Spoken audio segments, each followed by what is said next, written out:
গোপাল, যাচ্ছে গোপাল। কই আজও তো গোপালকে দেখছি না। সেই যে গোপাল গেল তো গেল, গেল তো গেল, আর এলো না, দুষ্টু।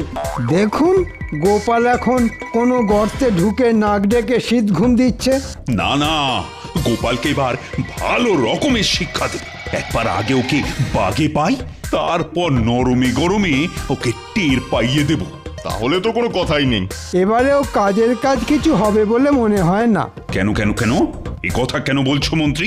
কারণ মহারাজ আপনি যত গর্জান ততটা বর্ষান না, মানে গোপালকে কিছুই বলেন না। কি আর বলি বলো, যত যাই হোক গোপাল যে আমাকে সব থেকে বেশি ভালোবাসে।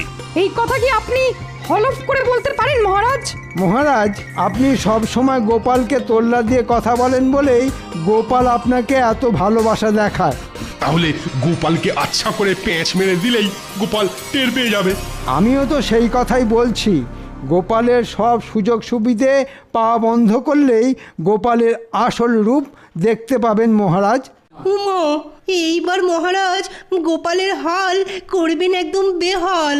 বেশ, তবে গোপালকে একটু ধমক দিয়ে দেখি দেখি তারপরেও গোপাল আমাকে একই রকম পছন্দ করে কিনা। আমিও তো সেটাই চাই মহারাজ, যে গোপালের কপালে আপনি আচ্ছা করে তালা লাগিয়ে দিন। এই, কে আছো? যাও যাও সেপাই, গোপালকে আমার কাছে হাজির হতে বলো। ওকে কি করে জব্দ করতে হয় তারপর আমি দেখছি।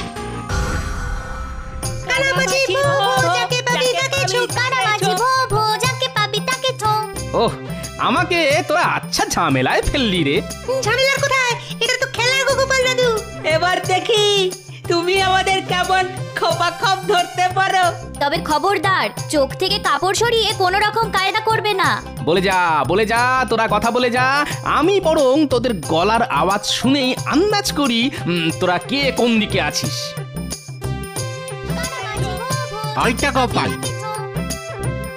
আহ, দেখো কি ফুর্তি, মহারাজকে ফাঁকি দিয়ে এখানে কানামাছি খেলছে।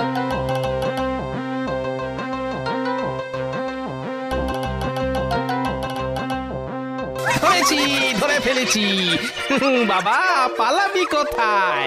আরে ছাড়ো ছাড়ো, কাকে বলতে কাকে ধরেছো দেখো। দাদু পারেনি, দাদু পারেনি। আরে আরে, তাই তো। আমাকে না ধরে গিয়ে মহারাজের পা ধরকে যাও। কেন কেন, এখন আবার কি কাজ পড়লো ভাই?